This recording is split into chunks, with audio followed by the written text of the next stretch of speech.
আপনাকে কি করে ভালো না বাসি ইয়া রাসূলুল্লাহ।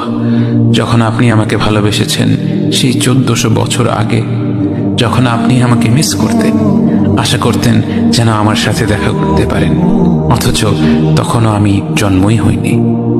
সেদিন সাহাবীরা আপনার চোখে পানি দেখে বলল, ইয়া রাসূলুল্লাহ, আপনি কাঁদছেন কেন? আপনি বললেন, আমার ভাইদের খুব দেখতে ইচ্ছে করছে। সাহাবীরা বললেন, আমরা কি আপনার ভাই নই ইয়া রাসূলুল্লাহ? আপনি বললেন, না, তোমরা আমার সাহাবী।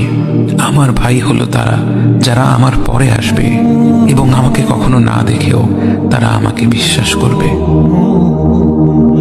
মৃত্যুশয্যায় শুয়ে আপনার অন্তরে এই চিন্তা ছিল যে আমাদের পরিণতি কি হবে। উম্মতি উম্মতি বলতে বলতে আপনি আপনার রবের নিকট ফিরে গিয়েছেন।